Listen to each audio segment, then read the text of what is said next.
Concept of Physics, H.C. Verma, Volume 1, Rest and Motion, Kinematics, Short Answer Type Solution, Chapter 3, Question number 6, 7, 8, 9, 10। ये जो है 5 question को हम लोग यहाँ पे सॉल्व करेंगे।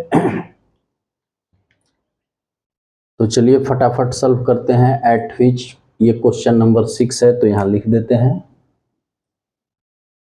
Solution question number 6। At which point on its path on a projectile has the smallest speed?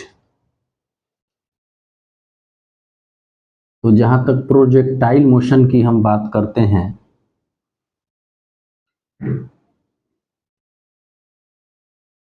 तो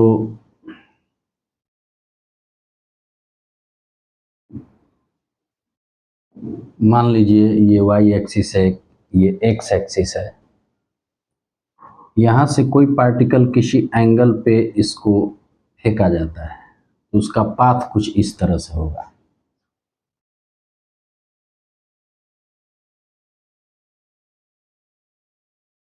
यहाँ पे मान लीजिए कि एंगल थीटा है और ये मान लीजिए कि वो उसकी जो इनिशियल वेलोसिटी है u है, u इनिशियल वेलोसिटी से फेंका जाता है। तो इस वेलोसिटी के दो कंपोनेंट होंगे। x एक्सिस के लॉन्ग जो होगा वो u cos थीटा होगा और y एक्सिस के अलॉन्ग जो होगा वो क्या हो जाएगा, u sin थीटा।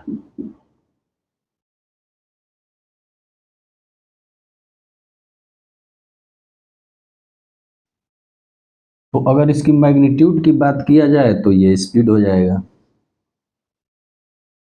मान लीजिए कि पार्टिकल अगर यहाँ आ जाती है यहाँ, तो यहाँ भी इसके दो कंपोनेंट होंगे इस तरह से। मान लीजिए ये वेलोसिटी है, ये वेलोसिटी है तो इसके दो कंपोनेंट होंगे, x एक्सिस के लॉन्ग, y एक्सिस के लॉन्ग। ठीक है, तो मान लीजिए कि यहाँ वेलोसिटी है वो u1 है और ये मान लीजिए कि बीटा है तो ये हो जाएगा u1 cos beta x axis के लॉन्ग और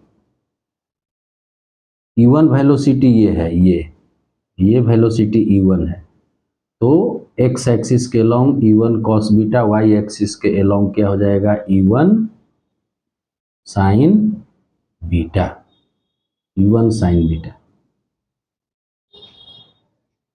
तो यहाँ पे हम क्या देख रहे हैं, यहाँ पे देख रहे हैं कि जैसे ये वाली और ये वाली जो y एक्सिस के अलोंग जो इसकी मतलब वेलोसिटी है, वेलोसिटी का मैग्नीट्यूड वो क्या कर रहा है, इसको ऊपर की ओर ले जा रहा है और ये जो है इसे आगे की ओर बढ़ा रहा है।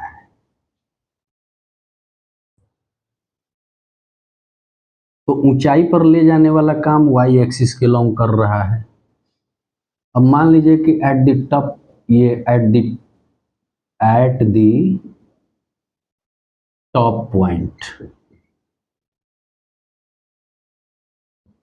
अगर ये टॉप पॉइंट है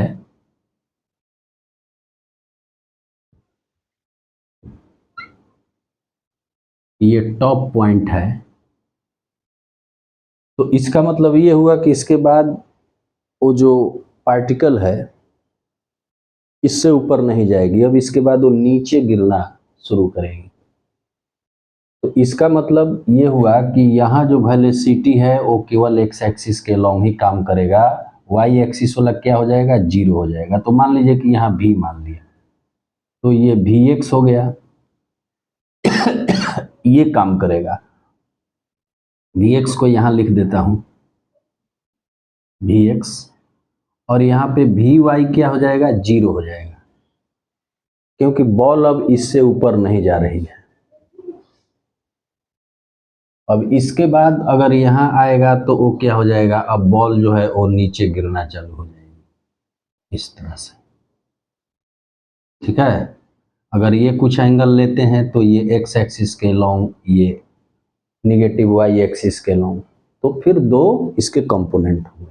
यहाँ पर केवल एक कंपोनेंट है, यहाँ पर केवल एक कंपोनेंट है एट द टॉप पॉइंट, बाकी जगह दो दो कंपोनेंट है। ठीक है, तो इसका मतलब हुआ कि जो स्मॉलेस्ट स्पीड होगा उसका, जहाँ तक प्रोजेक्टाइल मोशन में किसी भी पार्टिकल का स्मॉलेस्ट स्पीड की बात करता है, तो वो क्या हो जाएगा, at the top point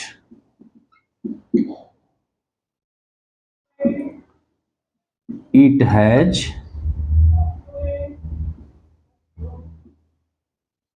minimum या स्मॉलेस्ट, जो भी लिखना चाहें, स्पीड।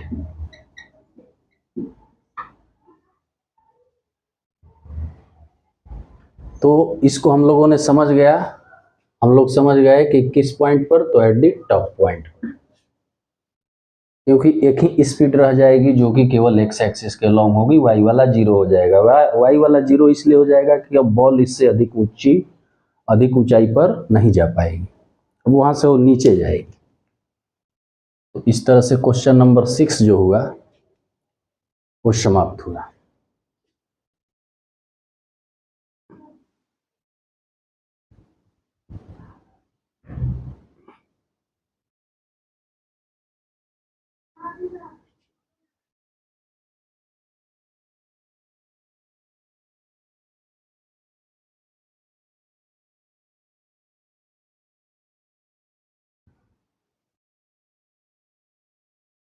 अब हम लोग विचार करेंगे क्वेश्चन नंबर 7 पे। 7 कह रहा है कि two particle A and B start from rest and move from equal time on a straight line. The particle A has an acceleration for the first time of the total, the particle A has an acceleration a for the first half of the total time and 2a for the second half. The particle B has an acceleration 2a for the first part and a for the second half. Which particle have covered larger distance? इसके कहने का मतलब है कि यहाँ पर कोई particle है, मान लीजिए कोई गाड़ी है, वो चल रही है, इस गाड़ी का नाम हमने दे दिया ए। ठीक है, अब ये जितनी समय चलेगी उसके आधी समय क्या हो जाएगा, 2/2, T/2 आधी समय हो जाएगा। तो आधी समय में जो है उसका जो एक्सीलरेशन रहा वो रहा A for the first half, and मैंने टोटल टाइम के हाफ टाइम ए रहा, और टोटल, और उसके बाद जो हाफ बचा वहां पर एक्सीलरेशन इसका हो गया 2। ठीक है, और दूसरी जो पार्टिकल चल रही है, दूसरी जो गाड़ी चल रही है, तो ये T/2 मतलब वही हाफ टाइम जितना इसका लगा, तो ये एक्सीलरेशन उसका क्या था, 2 है। तो यहाँ पे एक्सीलरेशन 2 है और इसके बाद इसका एक्सीलरेशन हो गया a। ठीक है,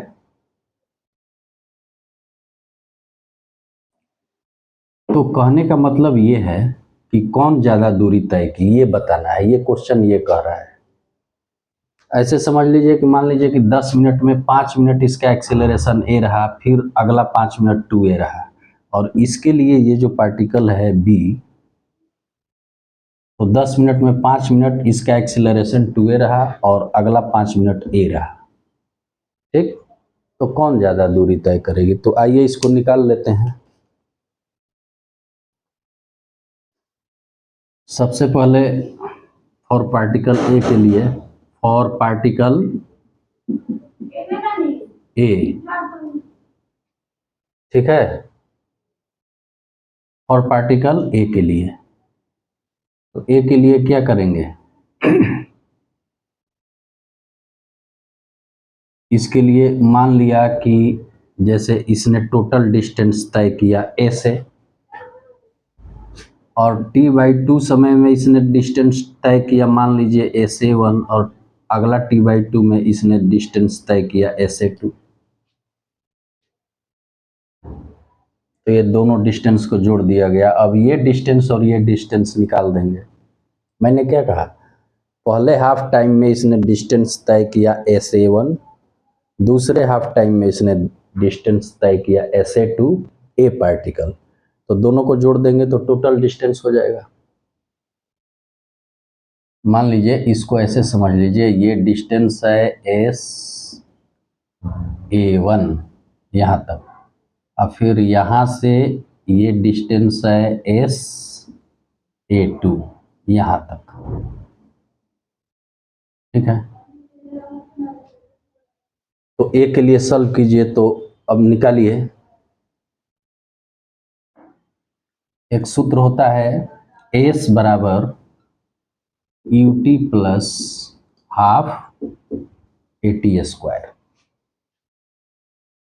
तो पहले t/2 समय के लिए निकालेंगे, तो यहाँ लिख देंगे फॉर t/2 टाइम, और एक्सीलरेशन क्या है, a है, तो एक्सीलरेशन जो है वो a। तो जब उसको निकालेंगे तो क्या मिलेगा, ये पहला हाफ टाइम क्या है, SA1 है, तो ये हाफ टाइम कर रहे हैं दूरी, पहला हाफ दूरी SA1 है, तो SA1 के लिए क्या U, तो वो तो मतलब फ्रॉम रेस्ट से चल रही है ना, ये कह रहा है कि स्टार्ट फ्रॉम रेस्ट, तो U इक्वल टू क्या हो जाएगा 0, T की जगह देंगे क्या t/2, तो UT हो गया, अब प्लस हाफ एक्सीलरेशन A है, टाइम क्या है t/2 है, तो यहाँ t/2 AT स्क्वायर यानी t/2 का स्क्वायर।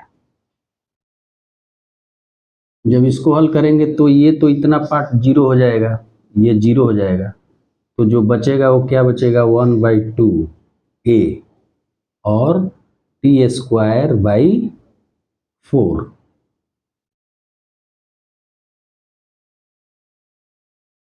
तो ये मिलेगा AT स्क्वायर बाई 8। S1 का तो मान हम लोगों ने निकाल लिया, अब SA2 निकालेंगे, तो SA2 के लिए यहाँ हमें क्या पता करना पड़ेगा, यहाँ इसकी स्पीड पता करनी पड़ेगी कि क्या है, ठीक है। तो स्पीड पता करने के लिए क्या करेंगे, मान लेंगे कि यहाँ इसकी स्पीड जो है वो क्या है v है, तो v इक्वल टू क्या होता है U प्लस AT, ठीक है। तो यहाँ से यहाँ आया तो न भी हुआ, तो ये तो यहाँ के लिए U यहाँ वाला इनिशियल पुट करेंगे तो ये तो 0 मिलेगा, एक्सीलरेशन A, और t के लिए जो टाइम मिला था, ठीक है, t के लिए जो टाइम मिला था वो हाफ मिला था ना, ये तो फार्मूला है, तो ये v बराबर लिख रहे हैं v बराबर U 0 इनिशियल A, t की जगह क्या देंगे t/2 हाफ समय के लिए, जो स्पीड मिलेगा वो क्या मिलेगा AT/2। तो चलिए यहाँ तो स्पीड मिल गया कि ये जो गाड़ी है या पार्टिकल है, यहाँ स्पीड क्या है, ये स्पीड है AT/2, ठीक है। तो जब स्पीड है और ये एक्सीलरेशन अब हो गया है 2a, एक्सीलरेशन क्या हो गया 2a, तो डिस्टेंस निकाल लेते हैं। तो इसके लिए इसको देख लीजिए, इसको मिटा देंगे, चूंकि ये जो मान निकाले हैं हम SA1 का निकाले हैं, तो इसको हम यहाँ लिख लेते हैं SA1 इक्वल टू क्या निकाले हैं AT स्क्वायर बाई 8, ये निकाले हैं, ठीक है। अब इसको हम मिटा देंगे।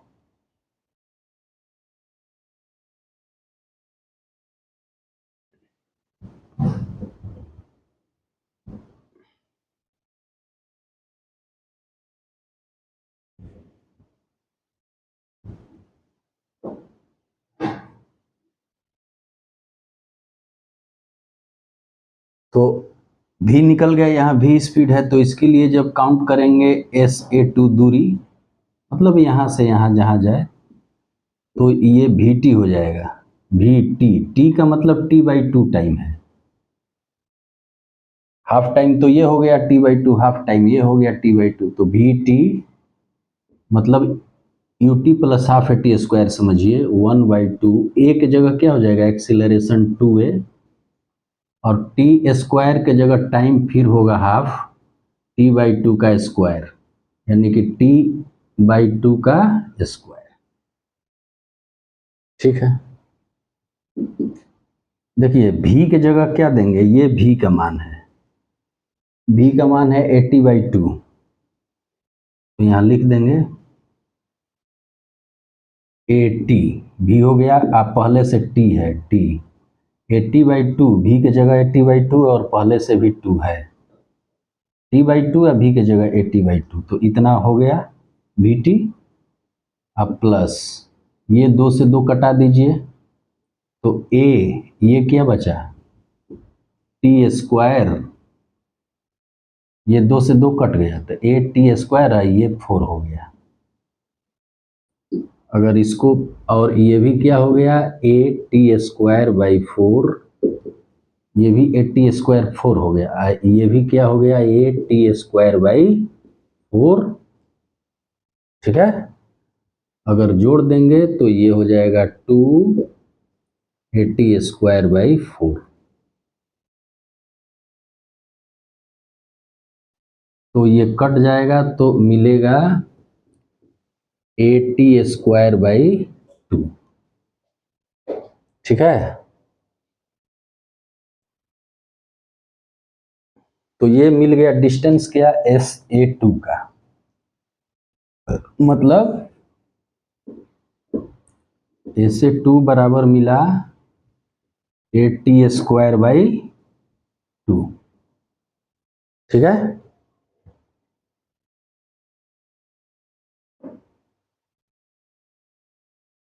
ये मिल गया। अब इसको मिटा दीजिए, ये मिल गया ए टी स्क्वायर बाई 2। ठीक है,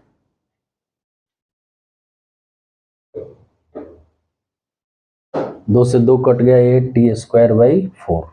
ठीक है, 4। ठीक है, A T square 2 A T square by 4। ठीक है, तो अब जो डिस्टेंस पूरा है ऐसे का, यहाँ से यहाँ वाला डिस्टेंस निकाल लिए और यहाँ से यहाँ वाला, अब पूरा डिस्टेंस क्या है, S A equal to SA1 plus SA2, उसी को जोड़ देंगे टोटल डिस्टेंस के लिए, तो इसको मिटा देते हैं, इस चीज को हमने यहाँ लिख दिया।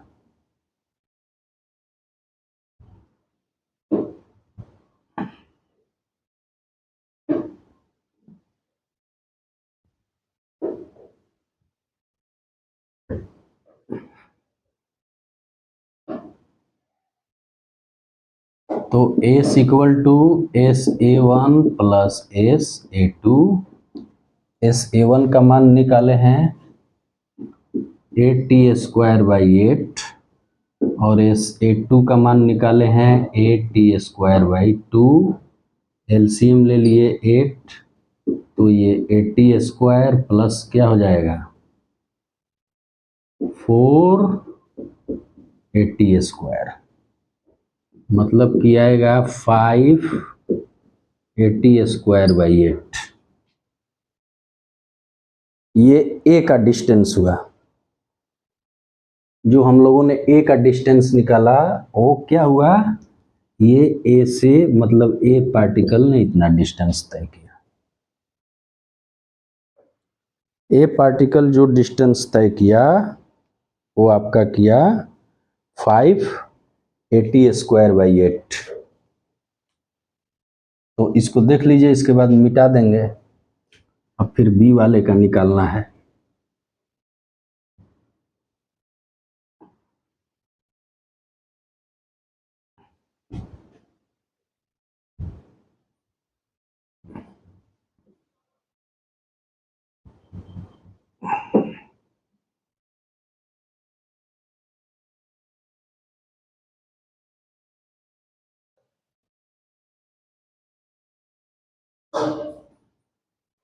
चलिए, तो इस डिस्टेंस को लिख लेता हूं, S A equal to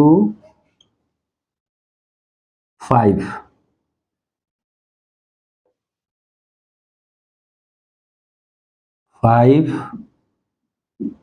80 square by 8।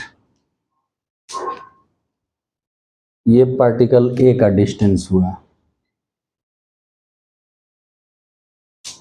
580 square by 8। ठीक है, अब बी वाले को निकालता हूं। बी वाले को भी निकालने का यही तरीका होगा, तरीका में कुछ अंतर नहीं होगा, ठीक वैसा ही काम करना है, थोड़ा सा कैलकुलेशन करना पड़ेगा। तो बी के लिए भी मान लीजिए कि बी के लिए आप मान लीजिए कि हम निकाल रहे हैं एस बी। तो ये हाफ टाइम तक जो डिस्टेंस तय किया इसको मान लीजिए एस बी 1, और अगले हाफ टाइम तक जो डिस्टेंस तय किया एस बी 2। ठीक है,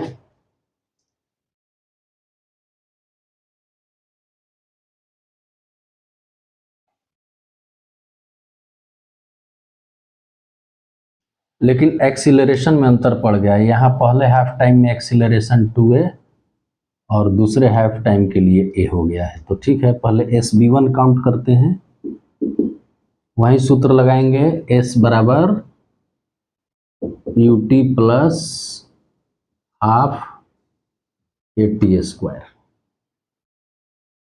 तो ये भी फ्रॉम रेस्ट से चलता है, तो u0 t के लिए t/2 हाफ टाइम, अब प्लस 1/2 एक्सीलरेशन अब 2a है, तो यहाँ 2a देंगे एक्सीलरेशन, 1/2a टी स्क्वायर के लिए क्या करेंगे, t/2 का होल स्क्वायर, हाफ टाइम है। जब इसको हल करेंगे तो ये पूरा 0 हो जाएगा, तो ये 0 प्लस ये 2 से 2 कट जाएगा, तो ये मिलेगा a 1/2a टी स्क्वायर। तो ये आपका हो गया टी स्क्वायर बाई 4। ठीक है, एस बी 1 का डिस्टेंस मालूम हो गया। एस बी 1 का जो डिस्टेंस मिला वो क्या मिला, टी स्क्वायर 4, 2 से 2 कट गया, 8 टी स्क्वायर 4। तो एस बी 1 के लिए जो डिस्टेंस मिला हमें, तो उस डिस्टेंस को यहाँ लिख देता हूँ, एस बी 1 बराबर 8 टी स्क्वायर बाई 4, ये मिला है। एस बी 1 निकाल लिया, मैंने यहाँ से यहाँ तक का डिस्टेंस यहाँ से यहाँ तक का डिस्टेंस। अब यहाँ से यहाँ तक का डिस्टेंस निकालने के लिए यहाँ का स्पीड मालूम करना पड़ेगा। तो वहीं v बराबर क्या लगाएंगे, u प्लस ए टी। तो यहाँ पार्टिकल रेस्ट से स्टार्ट किया है और यहाँ गया है, तो u तो 0 हो जाएगा, u प्लस ए टी, अब प्लस a एक्सीलरेशन के जगह इसका एक्सीलरेशन क्या है, 2a। ये फार्मूला है, ये फार्मूला है, एक्सीलरेशन के जगह 2a लिखना होगा, 2a, और t का मतलब कि हाफ टाइम है, t/2 फॉर हाफ टाइम। तो ये 2 से 2 कट गया, तो यहाँ 80 मिला केवल, मतलब कि यहाँ जो स्पीड था वो क्या था, 80 था। यहाँ स्पीड इसका क्या था, अगर v1 लेते हैं, ये v माने हैं पहले के लिए, तो v1 ले लीजिए, तो ये 80 था। ठीक है,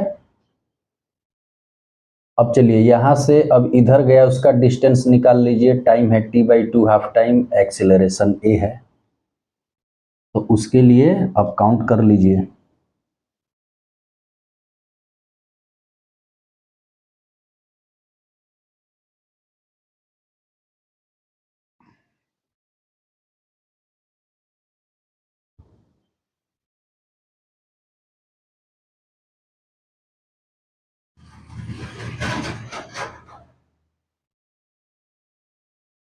फॉर्मूला लगाइए, s बराबर ut प्लस हाफ AT² वाला, मतलब ये फार्मूला है। तो हमें अब निकालना है क्या, SB1 तो निकाल चुके हैं, SB2 निकालना है। SB2 मतलब यहाँ से उधर का, तो यहाँ इनिशियल V1 ये V लेंगे ना, इसके लिए V लेंगे, इसके लिए V1 लेंगे, V1 माने हैं, तो ये हो जाएगा V1, T के जगह ये हाफ टाइम है, t/2 प्लस 1/2। ये कह रहा है कि सेकेंड हाफ में उसका एक्सीलरेशन a है, यहाँ देखिए, तो अबरी बार एक्सीलरेशन जो लेंगे वो क्या लेंगे, a लेंगे, तो a टाइम लेंगे t/2, a t/2 का होल स्क्वायर, v मतलब ut प्लस हाफ AT² वाले फॉर्मूला में है। तो V1 का मान क्या निकाल चुके हैं, AT इंटू पहले से t/2 है, अब प्लस ये क्या हो जाएगा, ये आपका हो जाएगा 1/2 a, ये t²/4। तो मतलब इसको जब हल करेंगे तो ये हो जाएगा AT²/2 प्लस AT²/8। जब इसको जोड़ देंगे, मान लीजिए यहाँ जोड़ दीजिए, तो 8 एलसीएम हो जाएगा, तो ये हो जाएगा 4 AT² और प्लस ये क्या हो जाएगा,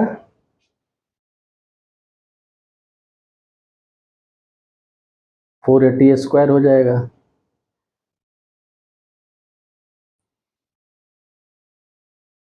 और ये हो जाएगा फिर प्लस AT²।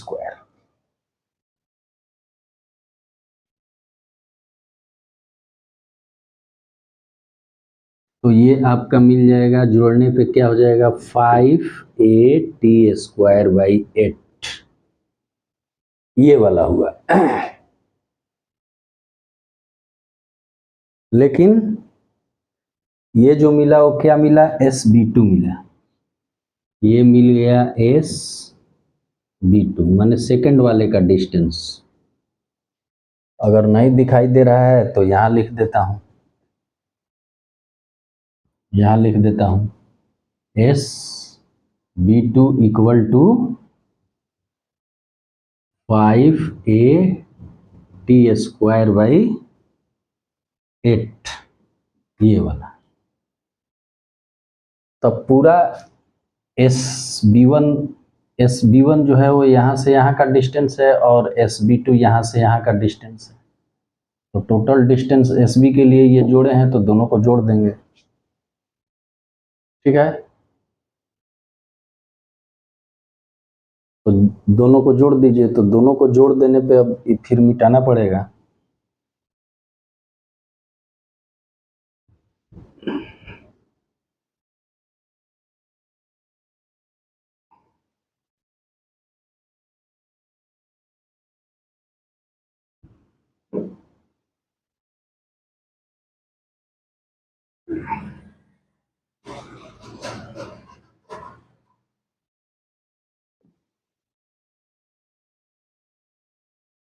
तो चलिए इस तरह से जब हम SB निकालेंगे तो क्या करेंगे, SB1 का मान क्या है, SB1 का मान है AT²/4, और SB2, तो SB2 के लिए क्या निकाले, 5AT²/8। अब इसको जोड़ देंगे तो 8, तो ये क्या आ जाएगा 280² प्लस 580², 780²/8। तो ये जो मान मिला वो क्या मिला, वो एस बी का मिला 780²/8।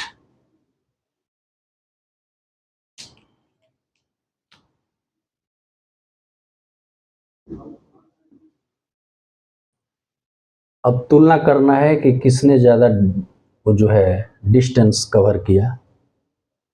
तो देखिए एस ए वाला ये है 580²/8 और एस बी वाला है 780²/8। तो दोनों को तुलना करेंगे तो ऊपर वाला न्यूमरेटर है 580², इसको 8 भाग कीजिए। इसमें न्यूमरेटर है 780², इसको 8 भाग कीजिए, तो सबसे बड़ा यही ना होगा। तो इसलिए हम क्या लिखेंगे कि ये डिस्टेंस जो है वो ग्रेटर देन है एस ए से, यानी कि जो बी पार्टिकल होगा वो ज़्यादा दूरी तय करेगा ए से।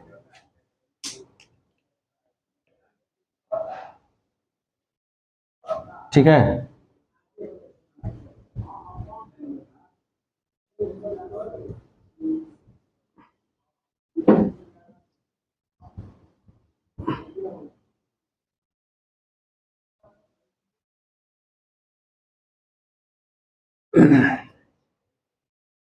तो इस तरह से हम लोगों ने 2 क्वेश्चन देख लिया, तो इसको भी मैं मिटा देता हूं।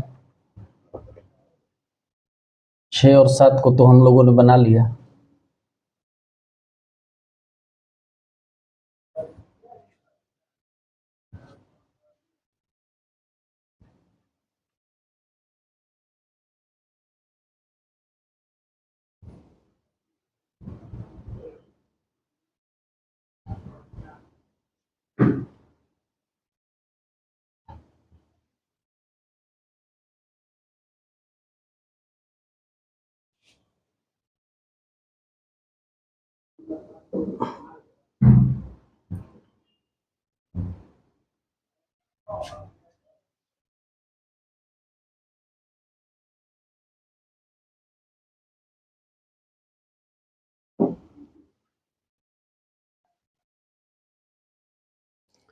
अब चलिए question number 8, if a particle is accelerating it is either speed up or speeding down, do you agree with this statement. तो इसके बारे में जो देखना है वो ये कह रहा है कि मान लीजिए कि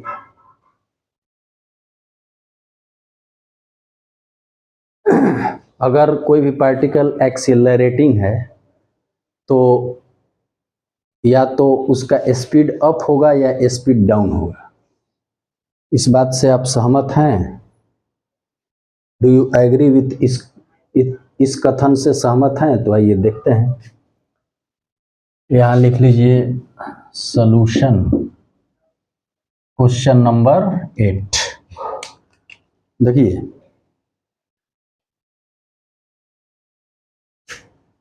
एक यूनिफॉर्म सर्कुलर मोशन पे विचार कीजिए। एक यूनिफॉर्म सर्कुलर मोशन पे विचार कीजिए। मान लीजिए कि कोई पार्टिकल है तो उसकी जो स्पीड है वो कांस्टेंट है, क्या है, लेकिन जब उसकी डायरेक्शन बदल रही है, इसका मतलब है कि उसका जो वेलोसिटी है वो क्या है, चेंज हो रहा है, जिसके चलते उसमें क्या आ रहा है, एक्सीलरेशन आ रहा है।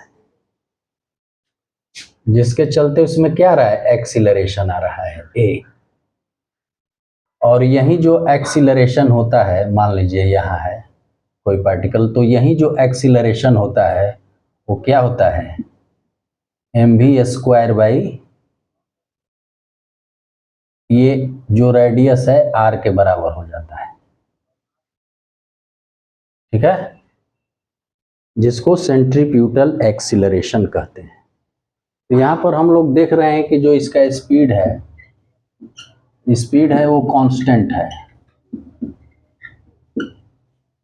ठीक है, फिर भी डायरेक्शन चेंज हो रहा है, बराबर डायरेक्शन चेंज हो रहा है, यहाँ से ऐसे डायरेक्शन जो है वो क्या है, बदल रहा है। ठीक है, एक स्ट्रेट लाइन पे सीधे तो नहीं जा रहा है, डायरेक्शन बराबर चेंज हो रहा है, जिसके चलते क्या हो रहा है कि इसमें एक्सीलरेशन आ रहा है। तो कहने का मतलब है कि स्पीड कांस्टेंट है फिर भी एक्सीलरेशन आ रहा है, और ये कह रहा है कि स्पीड अप या डाउन हो तभी एक्सीलरेशन आएगा। तो इसका मतलब है कि हम लोग इस बात से सहमत नहीं है। स्पीड कांस्टेंट रहने पर भी एक्सीलरेशन आएगा अगर वो यूनिफॉर्म सर्कुलर मोशन होगा, यूसीएम। तो इसको पढ़ना है, आगे के चैप्टर में पढ़ना है कि यूनिफॉर्म सर्कुलर मोशन क्या होता है। तो क्वेश्चन नंबर 8 में क्या लिखेंगे कि नो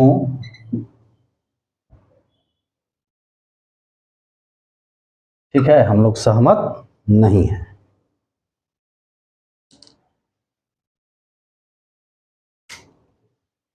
अब क्वेश्चन नंबर 9 पे विचार करना है।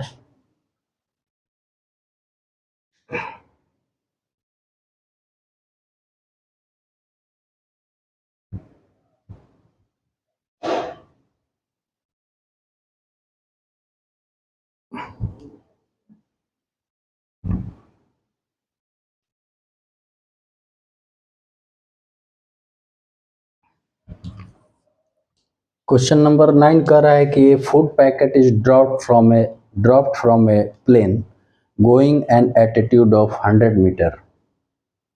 What is the path of the pocket as seen from the plane and what is the path as seen from the ground? If someone ask what is the actual path, what will you answer? इसके कहने का मतलब है कि मान लीजिए कि कोई, यह है सॉल्यूशन क्वेश्चन नंबर 9। यहां बना देता हूं।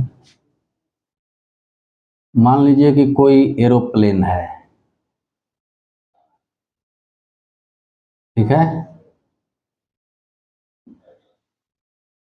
अब कहने का मतलब है कि वहां से कोई अगर चीज गिराया जाता है, ऐसे यहां से पॉकेट गिराया जाता है, ठीक है, तो इसका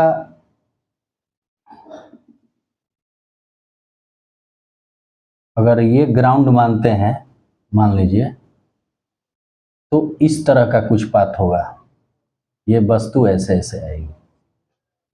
किसके लिए? जो व्यक्ति ग्राउंड पे होगा, जो व्यक्ति ग्राउंड पे होगा उसके लिए, ठीक है। और जो व्यक्ति प्लेन में होगा, प्लेन से देखेगा तो उसको ये वर्टिकल डाउनवर्ड गिरती नजर आएगी। क्यों? कारण ये है कि मान लीजिए कि प्लेन की कुछ स्पीड ले लीजिए u, ठीक है, u स्पीड ले लीजिए, तो कहने का मतलब है कि इधर वाली जो वेलोसिटी होगी वो u स्पीड से ही होगी।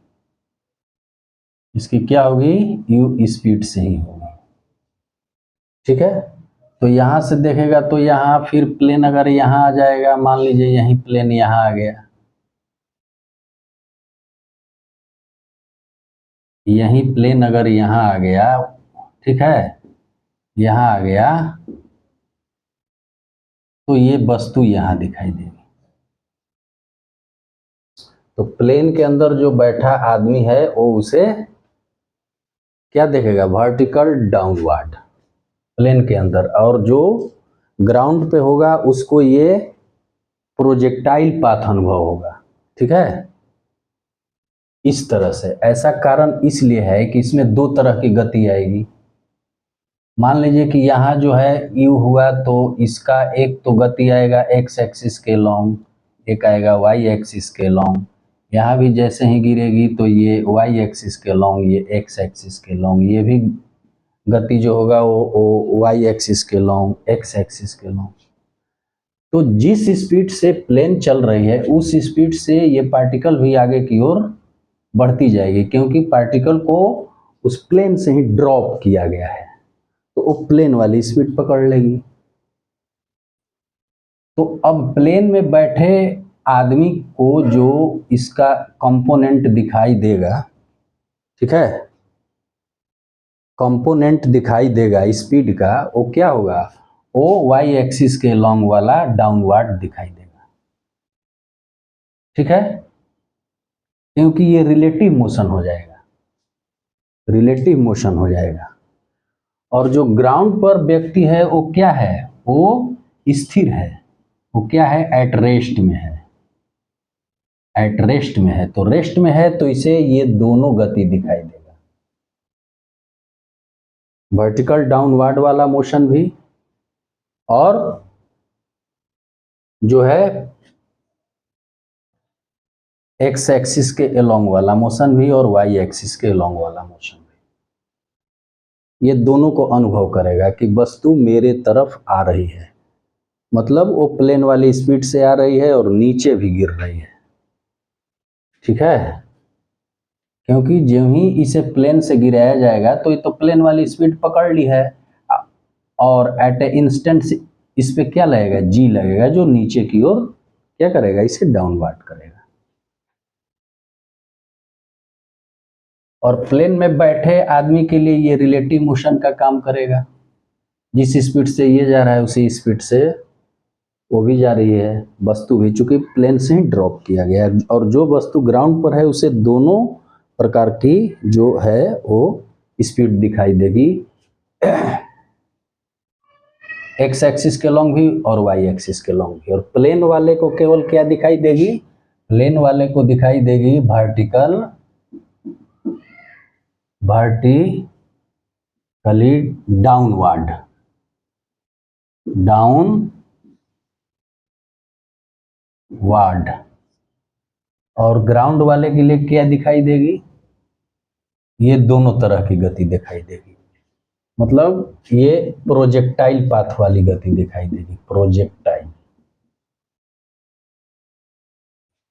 अब कह रहा है कि what is the actual path, अब तो इसका एक्चुअल पाथ क्या है, तो यहां लिख देना होगा कि इट इज नॉट डिफाइंड, इसको हम लोग डिफाइंड नहीं कर सकते हैं, ठीक है, यह डिफाइंड नहीं है, क्यों नहीं है, तो यहां पर एब्सोल्यूट मोशन का कोई मीनिंग नहीं होगा, एब्सोल्यूट मोशन का जो होगा वो कोई मीनिंग नहीं होगा, मोशन होता है तो किसी का क्या होता है, सापेक्ष होता है, ठीक है। तो यही चीज है, इस तरह से क्वेश्चन नंबर 9 जो हुआ वो क्या हुआ, समाप्त हुआ। अब क्वेश्चन नंबर 10 पे विचार करते हैं, इसको थोड़ा सा समझा के लंबा खींच दिए, चलिए कोई बात नहीं।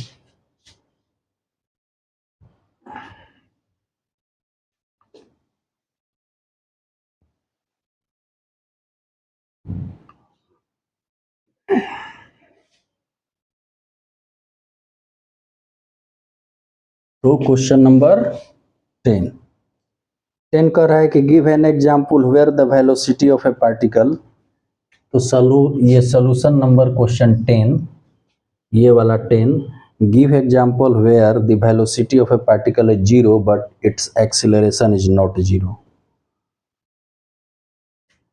एक ऐसा उदाहरण देना है जिसमें पार्टिकल का वेलोसिटी है वो 0 है लेकिन एक्सीलरेशन 0 नहीं है। तो उसके लिए क्या है कि मान लीजिए एक बॉल है, इसको अपवर्ड फेंकते हैं ऊपर, तो वो यहाँ आते आते आते आते फिर क्या होगा, यहाँ वो गिरेगा डाउनवर्ड, ठीक है।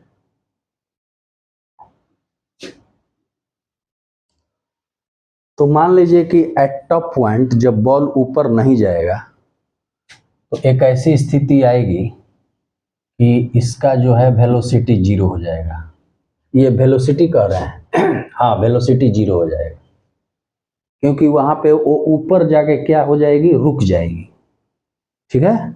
और फिर रुकने के बाद तो वो रुकेगी, लेकिन जो रुकेगी तो जी क्या लग रहा है, नीचे लग रहा है, क्योंकि अर्थ जो है वो तो अपना ग्रेविटेशनल एक्सीलरेशन लगा रही है। तो एट टॉप पॉइंट पे ये पहला वाली स्थिति है एग्जाम्पल का कि the velocity of a particle is zero. देखिए यहाँ पे पार्टिकल की वेलोसिटी जीरो है, लेकिन एक्सीलरेशन जी डाउनवर्ड लग रहा है, क्योंकि अब जो बॉल है इसके ऊपर नहीं जा रही है, इसलिए भी क्या है यहाँ पे जीरो हो गया है। तो at the top point, at the top point, ये टॉप पॉइंट पर इसका एग्जाम्पल है। ठीक है, मतलब किसी चीज को अगर हम वर्टिकली अपवार्ड फेंकते हैं तो एट द टॉप पॉइंट, ठीक है, ये वाली एग्जाम्पल लिख देना है कि एट द टॉप पॉइंट पे ये स्थिति होगा कि वहां पे वेलोसिटी जीरो हो जाएगी, लेकिन एक्सीलरेशन जीरो नहीं होगी। ठीक है, दूसरा चीज है कि the velocity is opposite in direction of acceleration. ठीक है, तो इसी को ले लीजिए, यहाँ हमने फेंका तो मान लीजिए कोई वेलोसिटी से फेंका, यू से फेंका, जो ही यू से फेंका तो इसका एक्सीलरेशन क्या लग रहा है, डाउनवर्ड, नीचे जी लग रहा है। तो ये वाली बात हो गई कि वेलोसिटी के अपोजिट डायरेक्शन में एक्सीलरेशन है। देखिए वेलोसिटी ऊपर है और एक्सीलरेशन नीचे है, तो दोनों का एक दूसरे का डायरेक्शन क्या हो गया, यू का डायरेक्शन ऊपर हो गया और जी का डायरेक्शन नीचे हो गया इस स्थिति में। तो ये दूसरा वाला सॉल्व हो गया। एक तीसरा है कि the velocity is perpendicular to the acceleration, उसका एग्जाम्पल देना है। तो मान लीजिए कि कोई वस्तु को किसी एंगल पे आप फेंक दीजिए, तो मान लीजिए कि इसी को आप फेंकते हैं कोई एंगल पे, ठीक है, तो इस तरह से जाएगा।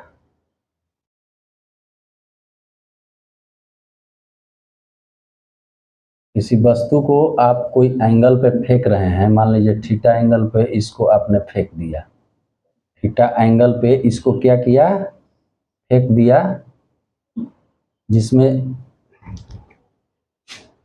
तो क्या होगा, ये जब वस्तु टॉप पॉइंट पे पहुंचेगी, यहाँ पहुंचेगी, तो यहाँ उसकी जो वेलोसिटी होगी वो किधर होगी, वो इधर होगी। मतलब कि यहाँ फेंकने के बाद इसके दो कंपोनेंट होंगे, एक एक एक्स एक्सिस के लॉन्ग, एक वाई एक्सिस के लॉन्ग। यहाँ भी वस्तु आएगी तो इसके दो कंपोनेंट होंगे, एक्स एक्सिस के लॉन्ग और वाई एक्सिस के लॉन्ग। अगर मान लीजिए कि यहाँ यू स्पीड से फेंकते हैं, ये यू स्पीड से फेंकते हैं और एक थीटा है, तो यहाँ का जो मान लिख देना होगा वो क्या लिख देना होगा, यू कॉस थीटा।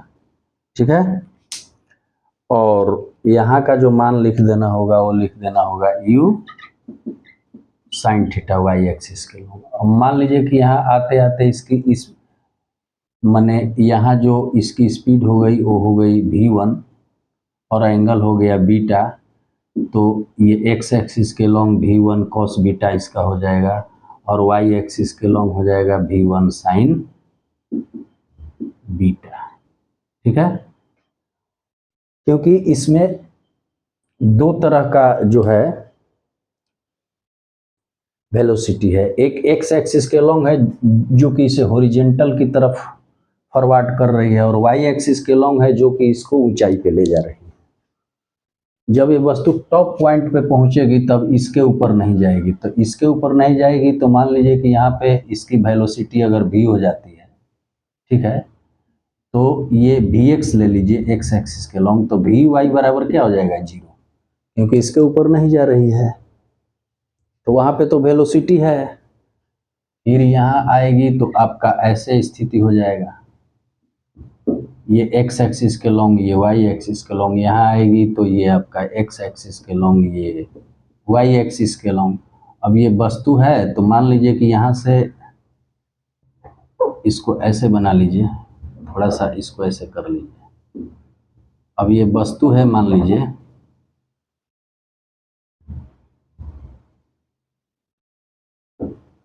तो ये तो कुछ एंगल बनाएगी ना, यहाँ बनाएगी, यहाँ बनाएगी, यहाँ मान लीजिए अल्फा बना रही है, मान लीजिए अल्फा, तो और यहाँ पे वेलोसिटी अगर कुछ है तो उतना कॉस अल्फा हो जाएगा, इतना साइन बीटा और उतना साइन अल्फा हो जाएगा, कंपोनेंट वगैरह की बात है। तो कहने का मतलब कि ये जो कंपोनेंट है उसे नीचे की तरफ ला रहा है और ये जो है उसे क्या कर रहा है, हॉरिजॉन्टल की तरफ बढ़ा रहा है, क्योंकि यहाँ के बाद जो वस्तु है वो नीचे गिरना चालू हो जा रही है।